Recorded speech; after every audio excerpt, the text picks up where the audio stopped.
¿De dónde vienen las guerras y los pleitos entre vosotros? ¿No es de vuestras pasiones las cuales combaten en vuestros miembros? Codiciáis y no tenéis, matáis y ardéis de envidia y no podéis alcanzar. Combatís y lucháis, pero no tenéis lo que deseáis, porque no pedís. Pedís y no recibís porque pedís mal, para gastar en vuestros deleites. ¡Oh almas adúlteras! ¿No sabéis que la amistad del mundo es enemistad contra Dios? Cualquiera pues que quiera ser amigo del mundo se constituye enemigo de Dios. ¿O pensáis que la Escritura dice en vano, el Espíritu que Él ha hecho morar en nosotros nos anhela celosamente? Pero Él da mayor gracia. Por esto dice, Dios resiste a los soberbios y da gracia a los humildes. Someteos, pues, a Dios. Resistid al diablo y huirá de vosotros. Acercaos a Dios y Él se acercará a vosotros. Pecadores, limpiad las manos. Y vosotros, los de doble ánimo, purificad vuestros corazones, afligíos y lamentad y llorad. Vuestra risa se convierta en lloro y vuestro gozo en tristeza. Humillaos delante del Señor y Él os exaltará. Hermanos, no murmuréis los unos de los otros. El que murmura del hermano y juzga a su hermano, murmura de la ley y juzga a la ley. Pero si tú juzgas a la ley, no eres hacedor de la ley, sino juez. Uno solo es el dador de la ley, que puede salvar y perder. Pero tú, ¿quién eres para que juzgues a otro? Vamos ahora, los que decís, hoy y mañana iremos a tal ciudad. Estaremos allá un año, traficaremos y ganaremos, cuando no sabéis lo que será mañana. ¿Por qué? ¿Qué es vuestra vida? Ciertamente es neblina que se aparece por un poco de tiempo y luego se desvanece. En lugar de lo cual deberías decir, si el Señor quiere, viviremos y haremos esto o aquello. Pero ahora os jactáis en vuestras soberbias. Toda jactancia semejante es mala, y al que sabe hacer lo bueno y no lo hace, le es pecado. Oh Padre mío, Señor mío, Dios Todopoderoso, Creador de los cielos y de la tierra, reconocemos, mi Señor, que hemos pecado contra ti, hemos hecho lo malo, Señor. Te pido por favor, Señor mío, que me hagas a mí y a mis hermanos un instrumento de tu amor en el mundo donde vivimos. Concédenos, Señor, la oportunidad de practicar tu palabra constantemente, a cada momento. Padre mío, Señor, pósate en mi corazón y en el de mis hermanos. Y danos, Señor, ese carácter que necesitamos, Señor, para vivir en armonía y reflejar, Señor, que verdaderamente somos hijos suyos. Dice tu palabra, en esto conocerán que son mis discípulos y os amáis los unos a los otros. Por favor, te lo pido en nombre de tu amado Hijo, mi Señor Jesucristo. Amén, amén, aleluya. Hermanitos, acabo de citar el capítulo 4 de la carta de Santiago, siervo de Dios y del Señor Jesucristo. He leído todo el capítulo. Amados hermanos, las molestias se desvanecen cuando nuestro Señor Jesucristo se acerca. Aquí pudimos leer, resistid al diablo y huirá de vosotros. Acercaos a Dios y Él se acercará a vosotros. Cuán preciosa para el alma tentada es esta promesa positiva, hermanitos. Ahora, si el que está en dificultades y tentaciones mantiene los ojos fijos en Jesús y se acerca a Dios hablando de su bondad, de su misericordia, nuestro Señor Jesucristo se acercará a ti y se desvanecerán tus molestias, las cuales pensabas que quizás era casi imposible soportarlas. Por favor, hermanos, podemos quebrantar el poder de Satanás El alma que ama a Dios anhela obtener fortaleza de Él por medio de una constante comunión con nuestro Señor Jesucristo. Cuando el alma se habitúa en conversar con nuestro Padre Celestial, es que quebrantando el poder del maligno, pues Satanás no puede permanecer cerca del alma que se aproxima a Dios.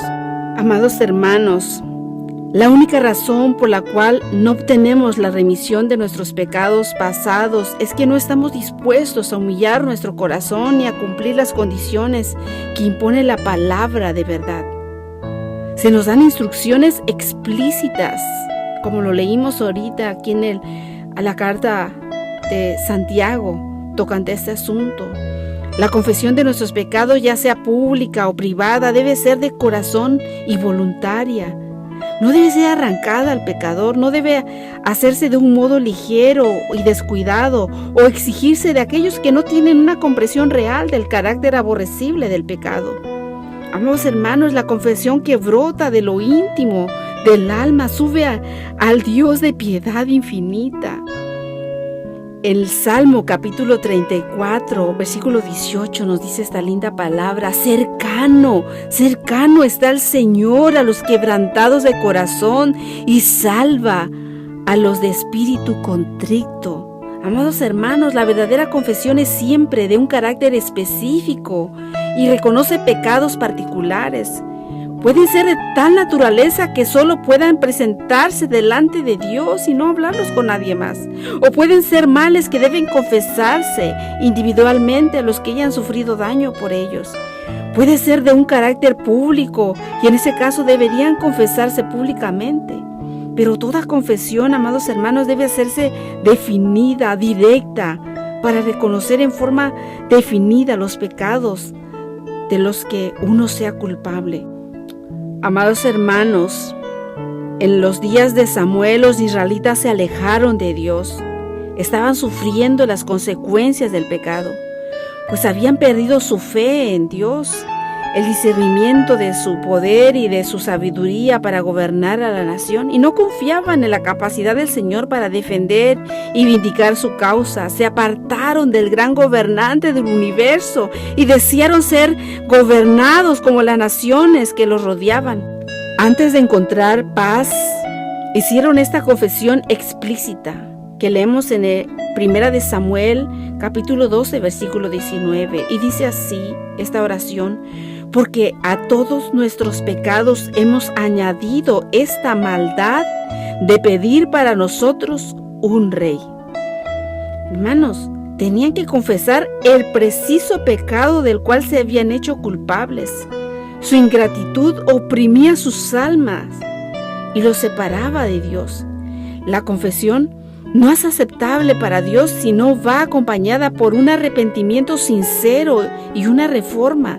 Debe haber cambios decididos en la vida. Todo lo que ofenda a Dios debe de dejarse.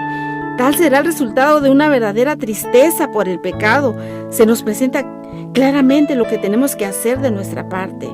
Isaías capítulo 1, el versículo 16 y 17 nos dice: lavaos, limpiaos, apartad la maldad de vuestras obras de delante de mis ojos, cesad de hacer lo malo, aprended a hacer lo bueno, buscad lo justo, socorred al oprimido, mantened el derecho del huérfano, defended la causa de la viuda. También Ezequiel capítulo 33 versículo 15 nos dice que si el inicuo devolviere la prenda, restituyere lo robado y anduviere en los estatutos de la vida sin cometer iniquidad, ciertamente vivirá y no morirá.